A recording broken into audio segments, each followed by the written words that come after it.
Hello and welcome to this Liferay Commerce Basics module, Managing Product Content. This course is going to be tailored towards product specialists and we're going to be looking at Liferay Commerce 2.1. So what are the key module takeaways? We need to understand that products represent the goods and services available for purchase within a digital store. So in Liferay Commerce, we group products together into collections called catalogs, and we use these catalogs to control administrative permissions essentially within the system. Several attributes can be added to a product to improve a customer's overall shopping experience. So we can modify, change, add a lot of different information into these products to help the consumer, to help the shopper. Once again, for the exercises, we've got a couple of prerequisites here. You're going to need to download and install the Java JDK to run Liferay DXP. Also available here are the instructions on how to do that. You're also going to need to download and unzip the module exercise files into the following folder structure. On a Windows, that's your C directory and a Liferay folder. On a Unix system, you're going to use your home directory /Liferay. We've gone through this in detail in previous videos, so check back there for more information. Once again, we're going to be using the Minium Automotive use case. Minium Automotive, if you remember, is a site template we've used. It creates a lot of different pages for us and products, and it's all based around this system of a car parts sales company. So Minium Automotive need to create a compelling business-to-business site with the following requirements. They need to effectively keep track of a large volume of available products, and they need to include engaging product images and descriptions for selected products. In this module, Minium has the long-term goals of increasing control over product visibility and availability. It also wants to expand customer knowledge about various products. Managing products. So let's talk about products. Just like every other commerce solution, in Liferay Commerce, products are the goods and services available to purchase from your digital store. Out of the box, Liferay Commerce comes with 3 different product types. Firstly, we have the simple product type. So these are physical or non-physical products which are displayed and inventory is tracked. So when a buyer purchases a simple product, the inventory is reduced by 1. You can also have grouped products. So this is any 2 or more products that are grouped and sold together. And a group product can contain a simple grouped or virtual product. And thirdly, there's the virtual product. This is an electronic product that can be downloaded, like a music downloaded, a software service, etc. So as we discussed in the main takeaway, catalogs are collections of products. All products exist within at least one catalog. So catalogs are ways we can group products together within one umbrella. We use catalogs to group products to control administrative permissions. In other words, catalogs control who has access to view and edit which products. So let's have a look and see how we might manage products differently within a single catalog scenario versus a multi-catalog scenario. On the left here, we have products that only belong to one catalog. Every product needs to belong to at least one catalog, okay, in order to control administrative access to those products. Some products only belong to one catalog. On the right then, we have the multi-catalog scenario where some products belong to multiple catalogs, like product B, for instance, or product E. So if you look at catalog 3, this is an example of where you might use a catalog to group together products that belong to the same category, for instance. Product options. So product options allow businesses to offer products that come in multiple varieties. That might be different sizes, colors, volumes, etc. So this might be like a pair of shoes, different sizes of shoes, different colors of shoes. Essentially, it's all the same product, but a buyer needs to pick which iteration of that they want before they can complete the purchase. So we can use in Liferay Commerce option templates that can help us quickly add an option to a particular product, and you can also do that on the fly. It really helps speed up the process of adding different options to products. When creating product options, you'll need to fill out the following fields. There's the name, description of the product option. There's also the position. So this is the numerical priority of the product option for display purposes. There's also whether or not the product option is used in the faceted navigation. So this allows people to search by that product option essentially. Whether or not the product option is required. So a user may have to select a particular option to proceed with the purchase, or they can just leave it as unselected. There's also whether or not the product option is an SKU contributor. So this might be if you wanted the product option to have a completely separate price. There's also the field type. So is it a drop-down menu? Is it a Boolean selection?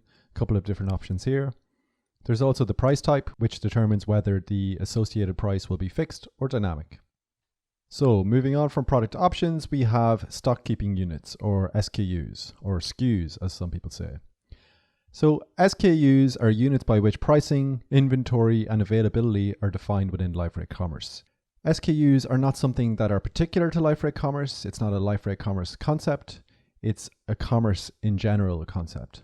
So Liferay Commerce has implemented its own SKU entity essentially. A single product can have multiple SKUs. So it's useful for separately tracking inventory for product variants.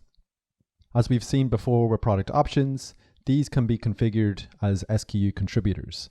These help buyers select the proper SKU. So you can have perhaps a different shoe size as a different SKU, a different inventory selection for a particular shoe size, for instance. Also, multiple products can have the same SKU. So this is useful for personalized products that share a common source of inventory, regardless of design. Here's a diagram detailing the SKU creation process. So we have a product and we need to decide whether the product has options. In the event that it doesn't have options, only a single SKU is created. In the event that the product does have options and those options are SKU contributors, then multiple product SKUs are going to be created. In both instances, then product inventory is added and the SKUs are generated. Liferay Commerce allows a lot of product information to be added to a product. This helps buyers make a decision about which product they'd like to purchase. So none of these things are SKU contributors. The only thing that can contribute to an SKU is the product option. That separates product options from this product information. So what sort of product information can you add to a product? Well, there's media with images and attachments, specifications, detailed descriptions, and product categories. Multilingual support is also available to increase reach. So using Liferay DXP's categories system, we can add products to categories. So this is a really nice way to classify different product types. It's also hierarchical, so we can construct kind of trees of categories as well. It's really useful. This is used to enhance the browsing experience by making it easier to find the relevant products. So you can have a product, say, browse by the same category. It's also assigned to products within their respective product entries. It's defined at a global level, so it's not site specific. And it can be shared with other entities in Liferay, e.g. web content, blogs, and articles, to connect products with related content to enhance the buying experience. Liferay Commerce also uses the concept of related products. So if you're looking at brake rotors, for instance, as you see in the example on the right-hand side, you may want to be displayed different brake rotors underneath that particular product. You see this on a lot of different commerce sites online. You might want to see related products for displaying spare parts for a product, for instance, suggesting complementary products, informing customers of add-ons to an existing product. This particular feature of Liferay Commerce is really extendable as well, and it's really useful. Related products can be displayed on a page using the product publisher widget. So it's very configurable. We're going to have a look at this in the example later on. So Liferay Commerce supports the concept of subscriptions. So maybe you want a product where you want a recurring payment, say every month or every year, or you want to deliver a magazine every day or every week. This can all be configured with a Liferay Commerce product. So out of the box, there are two different types of subscriptions. So there's the payment subscription where you are going to receive a payment, on a timed basis, or a delivery subscription, similarly, where you're going to need to deliver a product in a recurring time system like that. In order to enable this feature, you're going to need a channel with a payment method that supports recurring payments. And then once that's enabled, both the frequency, either of the payment or deliveries, that can be edited inside the product options. Liferay Commerce has a nice feature called Bill of Materials. The Bill of Materials feature can offer buyers a visual way to search for products. So it breaks an assembly down into individual components, especially useful for certain industries, manufacturing, automotive, etc. This is really useful if you're trying to sell a replacement part, for instance, and you have a particularly complex set of parts that all link together. For instance, I like to buy bicycle parts, and if I wanted to buy a particular replacement part for the headset of a bicycle, it's very difficult to find out exactly which part I'm looking for in a normal website setting.